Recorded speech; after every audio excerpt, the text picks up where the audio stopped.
Bom, Cristiana Lobo e Gerson Camarote comigo, Merval Pereira com o Doni no Rio. Vamos lá iniciar nossa primeira conversa. Vamos ter oportunidade de ter mais de uma sobre a sessão de hoje. Eu começaria observando que, aparentemente, o ministro Gilmar Mendes cansou desse exercício de ser confrontado com as próprias palavras dele. Camarote? Ah, sim. Você tem ali, e o ministro Herman Benjamin, ele claramente vai, em todos os momentos, já na manhã, ele percebeu um movimento claro que havia do tribunal. A gente já estava falando ontem, olha, pode ter um adiantamento de voto, foi da preliminar.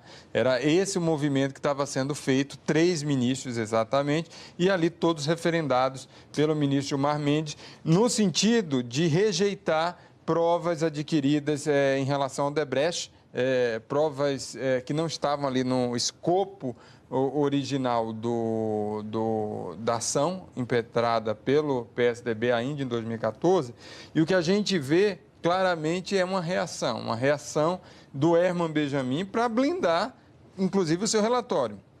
Se queria, inclusive, para dificultar a vida do Herman Benjamin, não aceitar, já julgar rapidamente esse texto, essa parte das preliminares, o que impediria, por exemplo, deixaria em saia justa o Fux, a Rosa Weber, e aí os outros 3 ministros não aceitaram, então o julgamento das preliminares, ele ficou inconcluso, ele ficou, claramente a gente via ali a divisão, 4-3, mas ele acabou não sendo proferido exatamente pela estratégia de contra-ataque do grupo ali dos 3. Acabou... Acho que o ministro Herman Benjamin, ele agora é o contraponto ao ministro Gilmar Mendes, e eu acho que o que exemplifica isso que você falou foi o embate verbal muito forte dele com o ministro Admar Gonzaga, que é um estreante agora no TSE, como ministro, ele era ministro substituto, e quando essa discussão sobre Caixa 1, Caixa 2, e essa expressão que você usou foi usada pelo ministro Admar quando ele disse: o senhor quer constranger os colegas. Constranger os colegas ou seja, mostrando esse voto tão robusto que ele está mostrando agora. Não, hoje, o julgamento todo foi uma série de incoerências e tal. Uma das mais interessantes foi a homenagem do ministro Napoleão Nunes Maia ao ex-ministro Joaquim Barbosa, que estava presente de manhã ao plenário. O Nunes Maia ele quer tirar tudo, não só o Odebrecht, ele quer tirar tudo do processo.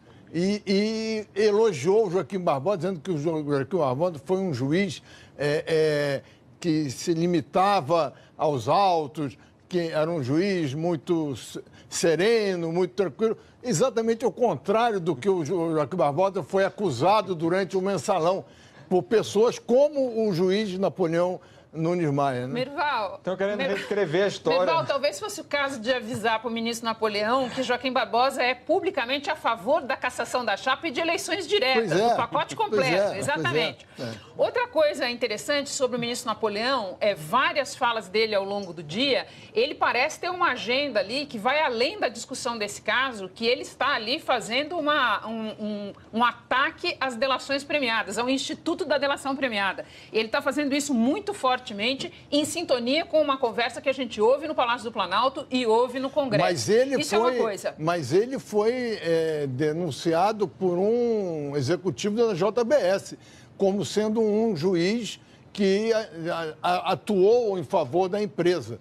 Ele deve estar realmente muito irritado com a JBS. Agora, quando a gente Desculpa, Doni, vai você. Não, quando a gente avalia a composição da corte, hoje é interessante notar também que, voltando em abril, o TSE decidiu, de forma unânime, aceitar a investigação, reabrir a investigação, a produção de provas. Provas foram produzidas, a composição da corte mudou de lá para cá e o entendimento agora de 2 ministros que tinham votado daquela maneira e de 2 novos que, portanto, não votaram naquela situação, são entendimentos que juridicamente beneficiam o presidente Michel Temer. Né? E isso faz com que haja agora essa mudança de interpretação. E eu acho que vale citar também um embate que teve entre o relator e o presidente, Gilmar Mendes, onde Gilmar diz que no sentido quase de confortar, Herman Benjamin fala, não, mas esse estudo que você fez vai ser importante. Ele fala, não é um estudo, é meu voto. E pedagógico vai ser se a gente aplicar a lei, né? Pois é, porque o Gilmar Mendes está defendendo a tese de que ele sempre teve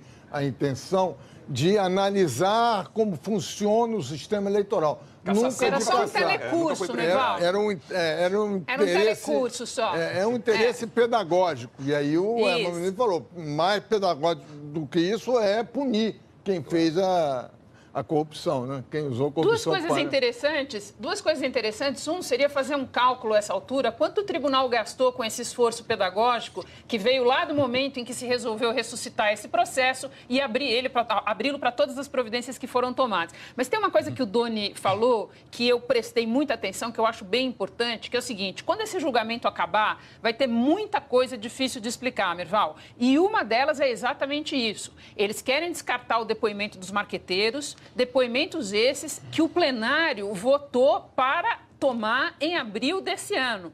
E daí é muito interessante, porque o que muita gente diz, Doni, para que serviu aquela sessão em que foram reabertas as diligências, as tomadas de depoimentos? Para parar o julgamento e para fazer a troca de dois ministros. Entraram 2 ministros indicados pelo presidente da República, que é o réu na ação. Essa situação é completamente inusitada. E agora, o plenário do mesmo tribunal diz que esses depoimentos não valem mais. Então, isso está no topo das coisas que vão ser muito difíceis de explicar quando isso acabar. E claramente que você... Oi, Merval. Pode continuar. Não, claramente, o que você vê, isso daí é importante, eu estava conversando hoje lá no próprio tribunal, a avaliação, poxa vida, se gastou dinheiro, recurso, em oitiva de testemunhas, foi aprovado isso daí pelo tribunal, ouvi a Mônica Moura, o João Santana, o próprio Guido Mantega.